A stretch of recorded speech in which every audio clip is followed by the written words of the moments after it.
Assalamualaikum warahmatullahi wabarakatuh. Nama saya Amirul Amri bin Aslah dan hari ini saya akan membentangkan tugasan 3 saya iaitu subjek EDUP 3143.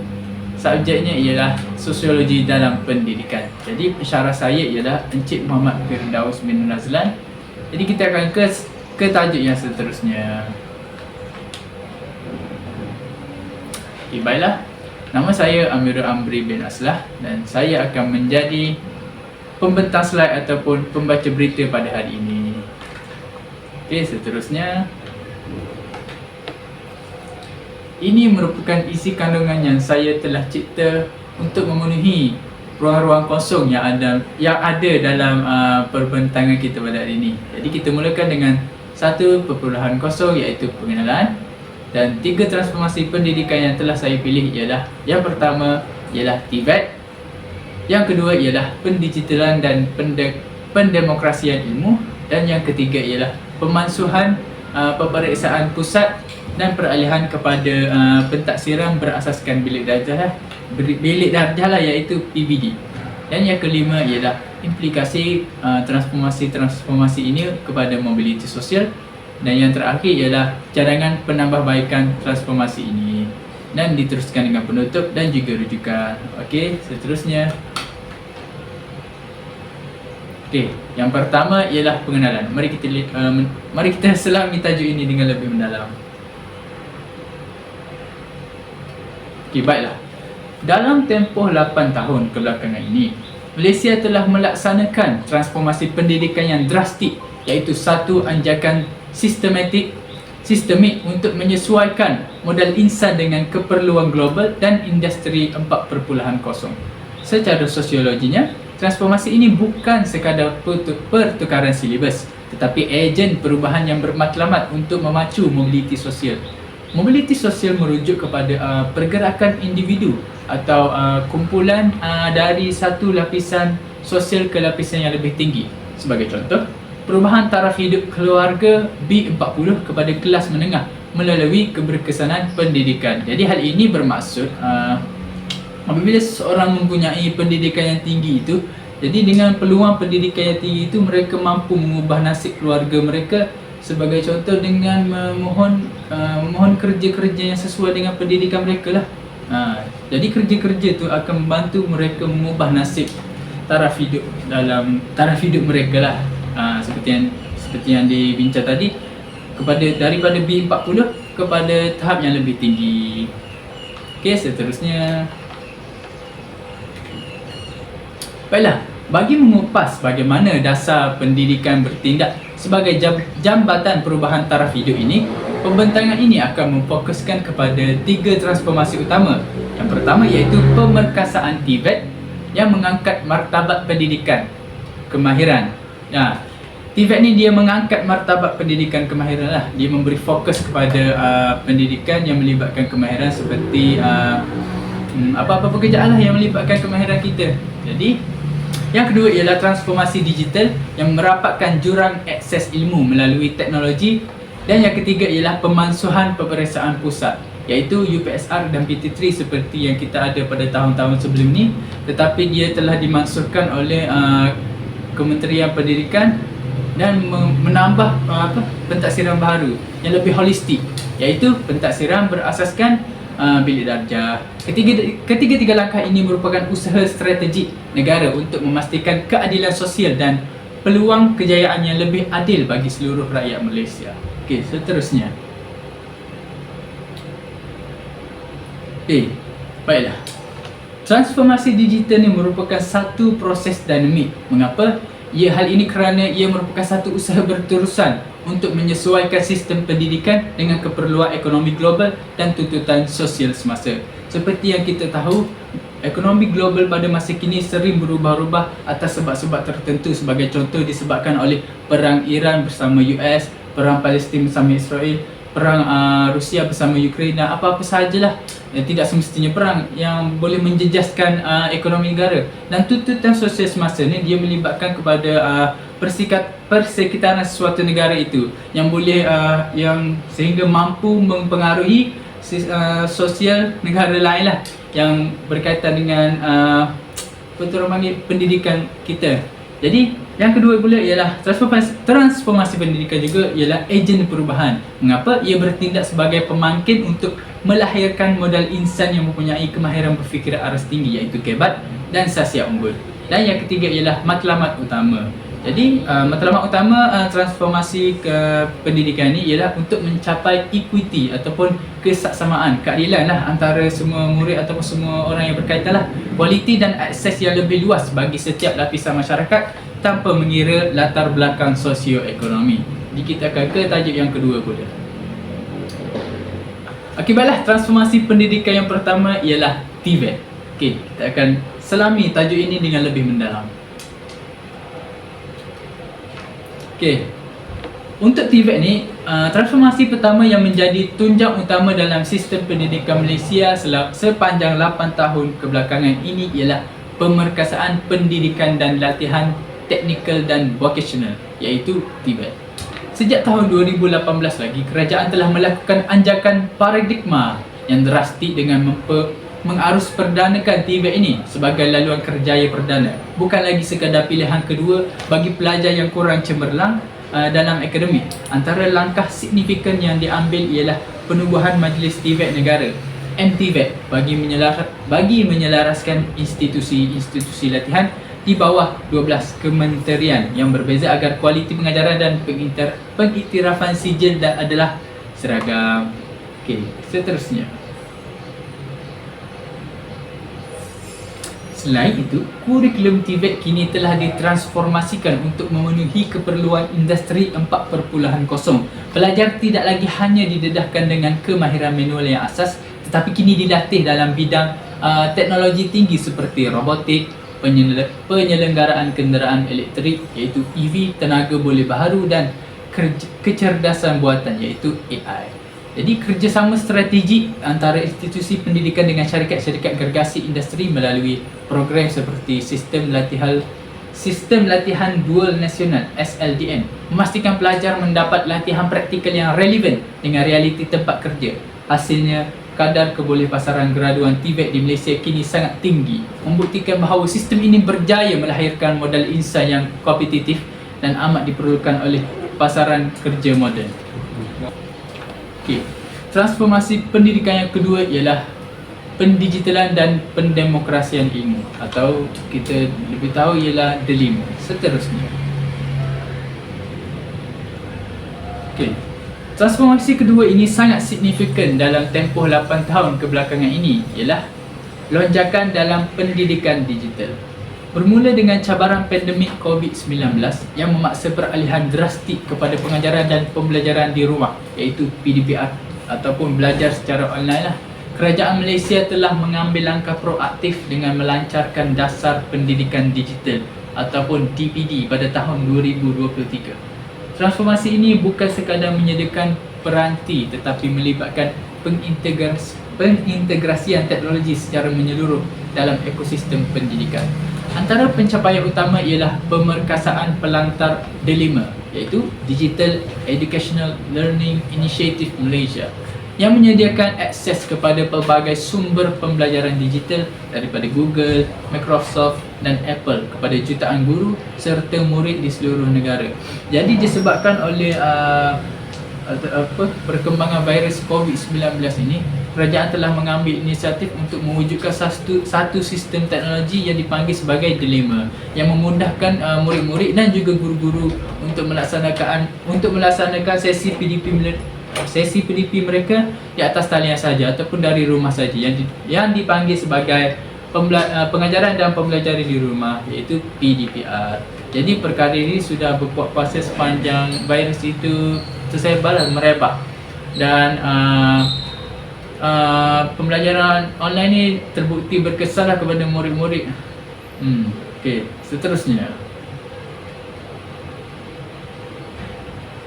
Okey. Selain itu, kurikulum digital kini diperluaskan dengan penggunaan elemen kecerdasan buatan iaitu AI, kod komputer, coding dan analisis data bermula dari peringkat sekolah rendah. Kerajaan juga giat melaksanakan transformasi infrastruktur melalui penyediaan capaian internet berkelajuan tinggi di sekolah-sekolah, termasuk di kawasan luar bandar, serta pemberian bantuan peranti melalui inisiatif seperti Peranti Siswa. Langkah ini bertujuan untuk melahirkan generasi yang fasih digital, yang bukan sahaja sekadar pengguna teknologi, malah mampu menjadi pencipta dan inovator dalam ekonomi digital global. Dan dengan integrasi teknologi dalam bilik darjah ini, proses pembelajaran kini menjadi lebih interaktif, fleksibel dan tidak lagi terikat kepada ruang fizikal semata-mata. Jadi pembelajaran secara digital ni mampulah menarik perhatian murid untuk mereka lebih minatlah dalam belajar apa-apa subjek, tidak kira lah bahasa Melayu ke, matematik ke, bahasa Inggeris ke. Jika guru menggunakan pendekatan digital dalam pembelajaran mereka,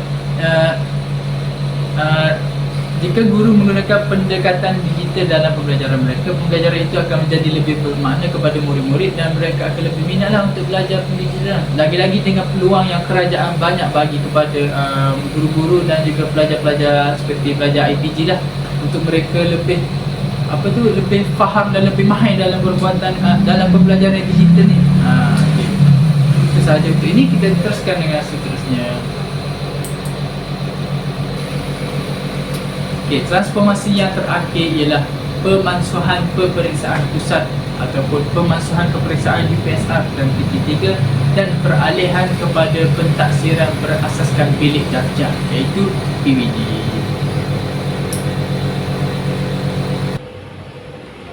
Baiklah, transformasi ketiga yang sangat signifikan dalam sistem pendidikan Malaysia dalam tempoh 8 tahun kebelakangan ini ialah pemansuhan peperiksaan berpusat, iaitu ujian pencapaian sekolah rendah UPSR pada tahun 2021 dan penilaian tingkatan 3 pada tahun 2022. Langkah drastik ini menandakan peralihan besar daripada sistem pendidikan yang berorientasikan peperiksaan, iaitu exam oriented, kepada sistem yang lebih holistik melalui pentaksiran berasaskan bilik darjah. Transformasi ini bertujuan untuk mengurangkan tekanan akademik yang melampau terhadap murid di peringkat awal persekolahan dan memberi ruang kepada guru untuk melaksanakan pengajaran dan pembelajaran yang lebih kreatif serta bermakna. Jadi apabila guru tidak terlalu fokus kepada peperiksaan, jadi pendekatan pengajaran mereka pun akan lebih menarik dan lebih kreatif lah untuk, ataupun lebih pelbagai lah untuk murid-murid belajar dengan lebih menarik. Jadi jika penggunaan pendekatan yang tidak menarik, hal ini akan menyebabkan murid akan berasa stres ataupun berasa tekanan yang tinggi lah, oleh kerana mereka hanya perlu belajar untuk sesuatu peperiksaan saja. Jadi dengan wujudnya PBD ni, pembelajaran itu lebih holistik ataupun lebih bermakna lah kepada murid-murid, bukan untuk peperiksaan sahaja. Okey, seterusnya. Melalui PBD, penilaian terhadap murid tidak lagi hanya bergantung kepada keputusan kertas peperiksaan di penghujung tahun sahaja.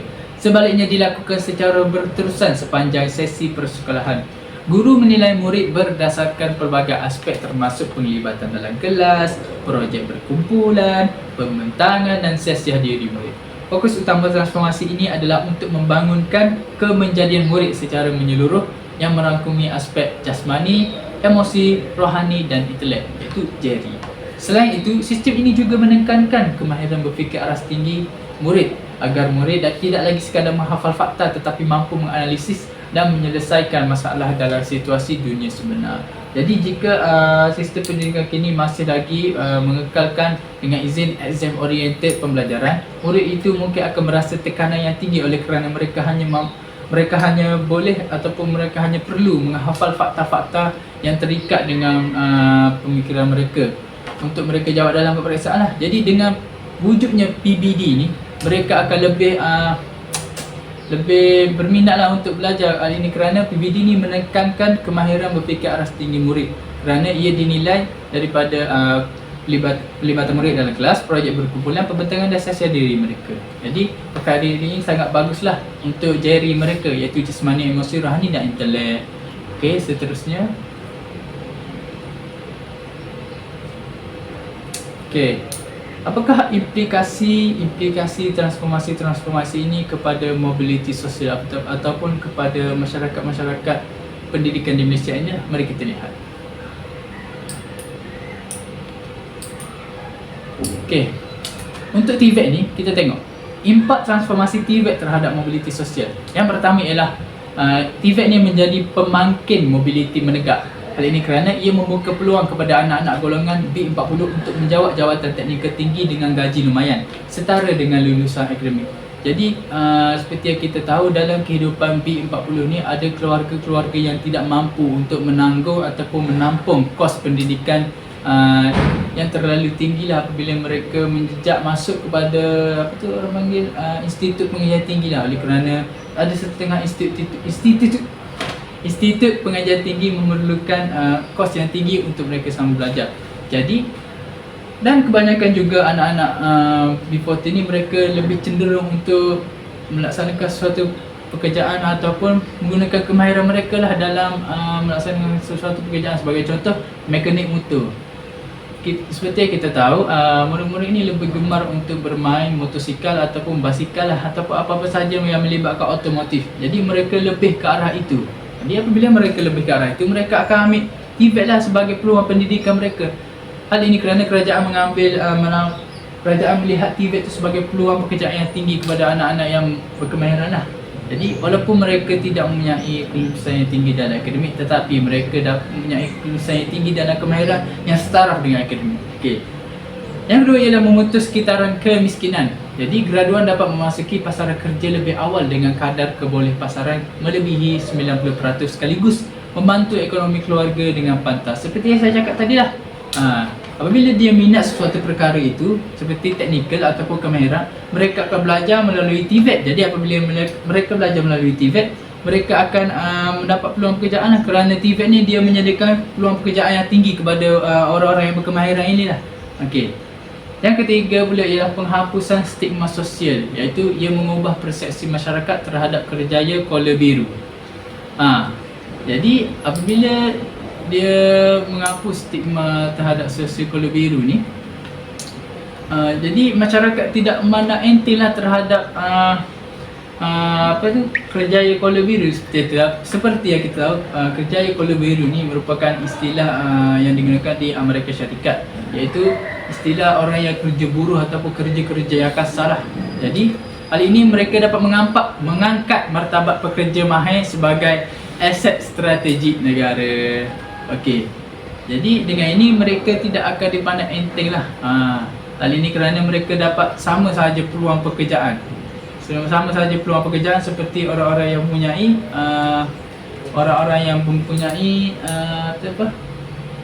mempunyai pekerjaan shift. Okey, baiklah. Yang terakhir sekali ialah keadilan sosial, iaitu equity. Ia memberi peluang kejayaan yang adil kepada individu yang mempunyai bakat teknikal berbanding kecemerlangan teori semata-mata. Jadi apabila mereka masuk TVET ni, mereka tidak fokus kepada teori semata-mata, mereka juga fokus kepada amali. Jadi di sinilah mereka akan buktikan kemahiran mereka dalam apa-apa sajalah kemahiran yang melibatkan tenaga kemahiran mereka lah. Jadi di sini mereka akan mereka akan lebih berminat lah dan lebih rasa dihargai oleh orang-orang atasan. Okey, seterusnya, impak yang kedua pula ialah impak transformasi digital terhadap mobiliti sosial. Jadi impak yang pertama untuk transformasi digital ialah merapatkan jurang digital. Jadi transformasi digital ni memastikan murid di pedalaman mendapat akses kepada sumber pembelajaran yang berkualiti yang sama dengan murid di bandar, iaitu pendemokrasian ilmu. Hal ini kerana seperti kerajaan ataupun Kementerian Pendidikan Malaysia nyatakan, mereka akan lebih banyak ataupun mereka akan membuka peluang lebih banyak lah untuk menambah lagi akses digital terhadap murid-murid, tak kira lah murid pedalaman ke, murid bandar ke, ataupun mana-mana sahajalah mereka berada. Jadi akses untuk digital ni mereka akan memperluaskan lagi. Okay. Yang kedua pula ialah kesaksamaan peluang, mewujudkan padang permainan yang rata di mana latar belakang sosioekonomi tidak lagi menjadi penghalang besar untuk akses maklumat global. Yang ketiga ialah mobiliti melalui ekonomi baharu. Literasi digital membolehkan belia luar bandar menceburi kerjaya teknologi atau usahawan digital tanpa perlu berhijrah ke bandar besar. Jadi murid-murid ataupun siapa sahajalah yang berkemahiran dalam digital, mereka tidak perlu keluar bandar untuk menunjukkan kemahiran digital mereka. Mereka hanya perlu bekerja di rumah saja ataupun di dalam bandar saja ataupun di rumah mereka sajalah. Hal ini kerana digital ni dia luas. Dia tidak perlu kita pergi ke tempat lain, dia akan menyebarkan rangkaiannya. Jadi yang terakhir ialah persediaan modal insan. Persediaan modal insan masa hadapan. Jadi transformasi digital ni dia menjamin golongan kurang berkemampuan tidak tercicir daripada pasaran kerja era revolusi industri 4.0 yang dinominasi teknologi ini. Okey, seterusnya.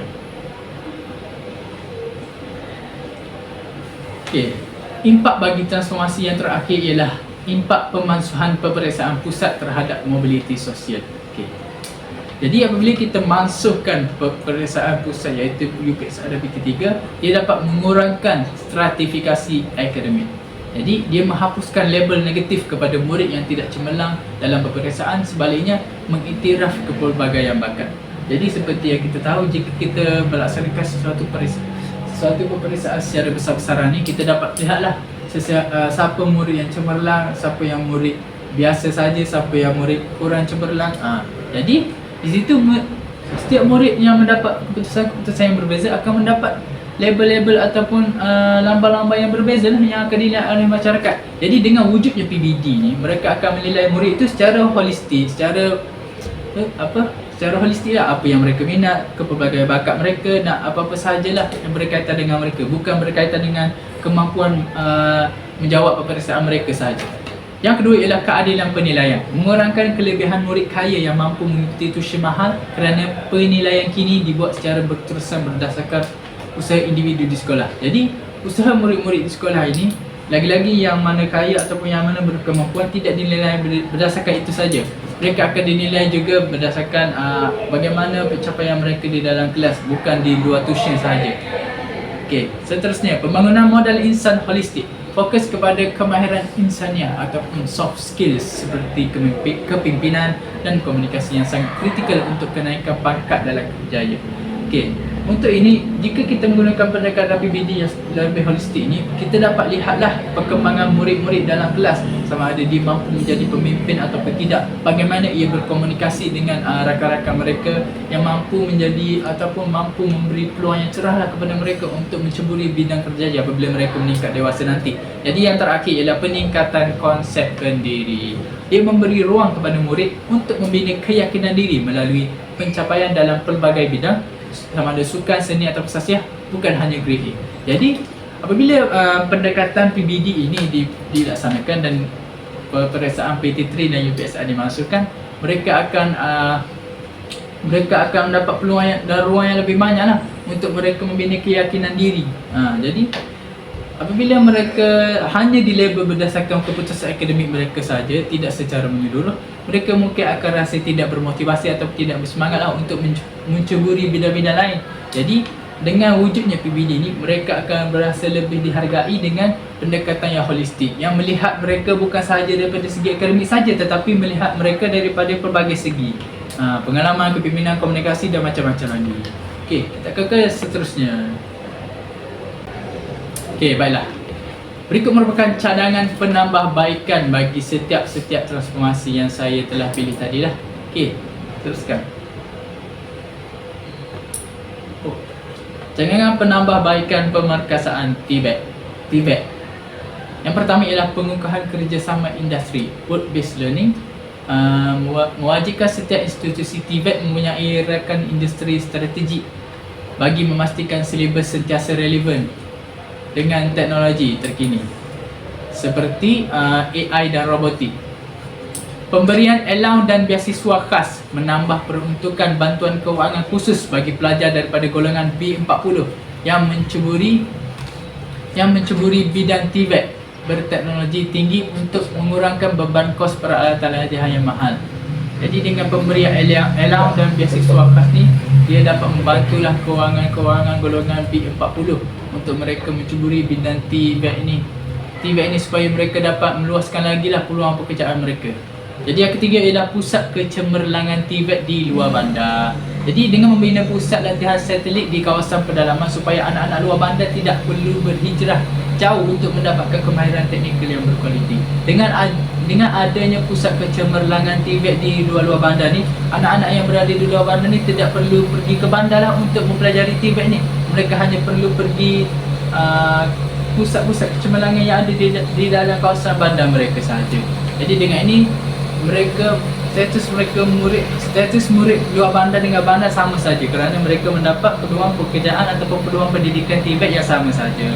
Kempen kesedaran ibu bapa melaksanakan program advokasi secara besar-besaran untuk mengubah persepsi negatif masyarakat terhadap kerjaya teknikal dengan menonjolkan ikon kejayaan graduan TVET yang berpendapatan tinggi.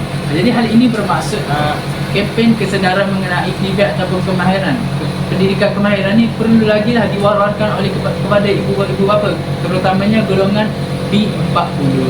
Jadi dengan advokasi ataupun tawaran iklan TVET yang lebih luas kepada ibu bapa, anak-anak golongan B40 yang dapat pendedahan daripada kempen kesedaran B40 ni akan mendapat peluang lah untuk menonjolkan lagi kemahiran mereka, sama ada tak kira lah dalam automotif ke, dalam bidang jahit ke, apa-apa sajalah yang kemahiran. Okey, seterusnya. Okey, baiklah. Seterusnya ialah cadangan penambahbaikan pendidikan digital. Penyediaan infrastruktur 5G secara menyeluruh, mempercepatkan pemasangan pencawang internet berkelajuan tinggi di sekolah daif dan kawasan pedalaman Sabah serta Sarawak bagi menghapuskan jurang digital. Jadi dengan pemasangan pencawang internet yang lebih laju, iaitu seperti yang kita tahu sekarang ada 5G dalam kawasan-kawasan pedalaman ataupun sekolah-sekolah yang berada di luar jangkauan rangkaian internet lah. Dengan ini mereka akan dapat akses kepada digital, delima atau apa-apa sajalah peranti-peranti digital dengan lebih senang lah dengan wujudnya rangkaian internet ni. Jadi cadangan yang kedua ialah pusat akses komuniti digital. Hal ini bermaksud mewujudkan pusat pembelajaran digital di balai ataupun pustakaan desa bagi membolehkan murid yang tidak mempunyai kemudahan internet di rumah tetap dapat mengakses pelantar delima. Jadi di sini dia bermaksud pihak kerajaan mungkin boleh wujudkan satu pusat internet, ataupun dulu orang panggil pusat internet Malaysia, tapi sekarang orang panggil Nadi. Nadi ni dia ibarat seperti cyber cafe yang lebih terjaga lah. Dan Nadi tu merupakan satu cyber cafe yang percuma saja kepada murid-murid. Bezanya dia dengan cyber cafe, Nadi ni lebih ketat lah, kerana Nadi diwujudkan untuk murid mendapat akses kepada internet untuk melakukan kerja-kerja pembelajaran saja, bukan untuk bermain permainan atas talian. Jadi yang ketiga ialah latihan lanjutan guru, upskilling, mengadakan kursus intensif berterusan bagi guru dalam penggunaan alat kecerdasan buatan iaitu AI sebagai alat bantu mengajar PDP, agar guru tidak ketinggalan berbanding integrasi digital murid. Guru juga penting mengetahui ilmu-ilmu berkaitan teknologi ataupun digital ini. Hal ini kerana arus perkembangan dunia kini banyak menggunakan teknologi tinggi iaitu AI dalam PDP mereka. Jadi guru-guru yang ketinggalan mungkin akan menyebabkan PDP mereka lebih bosan dan murid mungkin tidak berminat untuk belajar bersama mereka. Jadi latihan lanjutan guru ni penting untuk setiap guru menguasai digitalan dan menjadikan PDP mereka lebih menarik. Yang terakhir ialah subsidi peranti berkala, menginstitusikan bantuan peranti laptop atau tablet secara berkala mengikut keperluan tahun persekolahan, bukan sekadar pemberian one off bagi memastikan kelestarian pembelajaran yang digital. Jadi pemberian peranti ni seperti yang kita tahu, setengah sekolah tu mempunyai makmal komputer yang agak orang panggil yang mungkin ada barang tu rosak, barang ni rosak, ataupun pemberian laptop dan tablet yang sudah lama, ataupun kekurangan laptop dan tablet yang murid boleh mengakses. Jadi dengan subsidi ni pihak kerajaan boleh memberi peralatan tablet dan laptop secara berkala lah, bukan secara one off terus. Jadi apabila dia mempunyai jadual berkala itu, semua sekolah akan mendapat laptop dan tablet secara sama rata lah. Okey, seterusnya. Okey, cadangan bagi pemansuhan peperiksaan pusat pula ialah standardisasi pelaporan PBD Ia membangunkan sistem pelaporan yang lebih telus dan seragam di peringkat nasional supaya tahap pencapaian murid dapat difahami dengan jelas oleh ibu bapa dan pihak sekolah menengah universiti. Jadi dengan pencapaian PBD yang secara holistiknya, mereka tidak hanya nilai murid berdasarkan akademik mereka saja. Dia menilai murid berdasarkan secara keseluruhan mereka lah, bagaimana mereka berkelakuan dalam kelas, bagaimana mereka berkomunikasi, bagaimana mereka berkepimpinan, bagaimana mereka memberi kerjasama kepada guru. Dengan ini ibu bapa lebih fahamlah bagaimana bagaimana anak-anak mereka bekerja di sekolah ni ataupun menjadi murid di sekolah ini. Okey. Yang kedua ialah pengurangan beban pentadbiran guru. Ia mengurangkan tugasan perkeranian guru agar mereka mempunyai lebih banyak masa untuk fokus kepada pemerhatian bakat individu dan pembangunan karakter murid di dalam kelas. Jadi dulu jika mereka mengajar berdasarkan peperiksaan saja, mungkin perkeranian guru dulu banyak menyediakan kertas-kertas yang mengandungi latihan lah. Jadi dengan PBD ni, mereka hanya perlu melakukan pemerhatian saja. Mereka boleh juga guna kertas-kertas tersebut, tapi sebagai senarai semak untuk pemerhatian PBD mereka sajalah. Okey, yang ketiga ialah latihan integriti dan profesionalisme guru. Dia memberikan latihan khusus kepada guru dalam aspek penilaian subjektif bagi memastikan grade PBD yang diberikan adalah adil, telus dan bebas daripada bias atau pilih kasih. Jadi perkara ini bermaksud latihan integriti dan profesional guru ni, dia memberi latihan khusus kepada guru dalam aspek penilaian subjektif. Jadi untuk PBD ni, dia memerlukan guru itu mempunyai penguasaan dalam penilaian interaktif, penilaian subjektif bagi memastikan grade PBD itu tidak berlaku secara tidak adil ataupun secara bias lah atau pilih kasih. Jadi dengan ini pihak kerajaan boleh juga mewujudkan satu kursus yang melibatkan kemahiran penilaian guru. Dengan peningkatan kemahiran penilaian guru ni, murid-murid ataupun keputusan grade PBD murid-murid akan lebih adil dan telus. Jadi yang terakhir ialah sesi libat urus bersama ibu bapa. Mengadakan perjumpaan berkala yang lebih kerap antara guru dan ibu bapa untuk menjelaskan kemajuan anak-anak secara holistik supaya ibu bapa tidak lagi hanya mementingkan keputusan peperiksaan tradisional. Jadi sesi libat urus bersama ibu bapa ataupun perjumpaan bersama ibu bapa ni untuk membincangkan mengenai keputusan PBD mereka yang holistik itu perlu kerap dibuatlah untuk berbincang bagaimana kita hendak membuang kelemahan-kelemahan murid yang berdasarkan apa keputusan PBD yang mahulah, apa PBD mahu tu.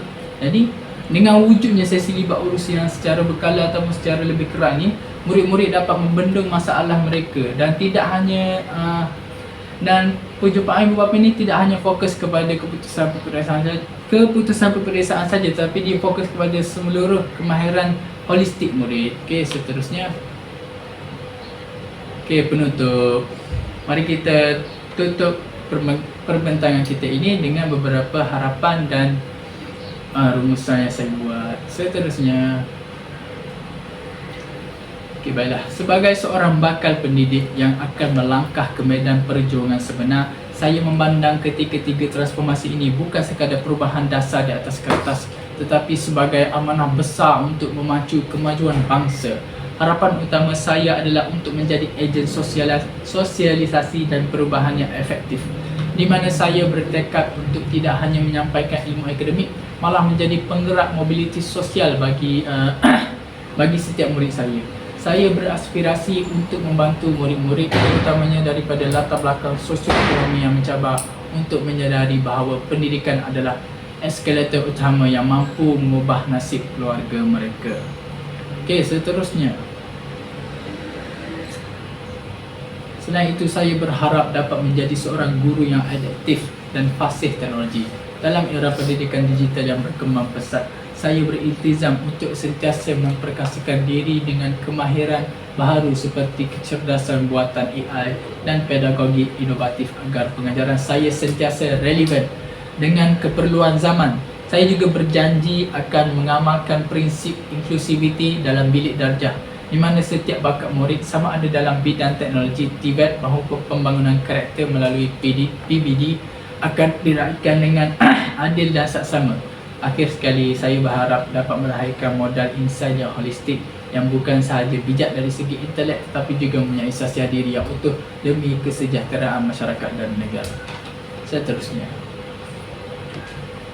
Secara keseluruhannya, analisis terhadap transformasi pendidikan Malaysia sepanjang 8 tahun kebelakangan ini, iaitu 2018 hingga 2026, menunjukkan bahawa sistem pendidikan negara sedang berada pada landasan yang tepat untuk merapatkan jurang kelas sosial. 3 transformasi utama yang telah dibincangkan iaitu penguasaan TVET, lonjakan pendidikan digital dan peralihan kepada pentadbiran holistik iaitu PVD, membuktikan bahawa pendidikan kini berfungsi lebih daripada sekadar institusi pembelajaran. Ia adalah enjin mobiliti sosial yang sangat ampuh. Melalui TVET, kita berjaya memecahkan stigma kolor biru dan memberikan kuasa ekonomi kepada golongan B40. Manakala pendidikan digital telah mendemokrasikan ilmu sehingga ke kawasan pedalaman. Dan terusnya. Kesimpulannya, transformasi ini menandakan peralihan besar fokus negara daripada sistem yang hanya mementingkan grade dan peperiksaan semata-mata kepada sistem yang mengutamakan kemahiran, kreativiti dan kemanusiaan. Kejayaan berterusan dasar-dasar ini amat bergantung kepada sinergi antara kerajaan, industri dan keberkesanan guru di peringkat akar umbi. Sebagai penutup, transformasi pendidikan ini adalah pelaburan jangka panjang yang paling berharga bagi Malaysia. Ia merupakan jambatan yang menghubungkan potensi setiap anak bangsa dengan peluang kejayaan yang adil, sekaligus memastikan struktur sosiologi negara kita menjadi lebih seimbang, inklusif dan progresif untuk masa hadapan. Okey, seterusnya.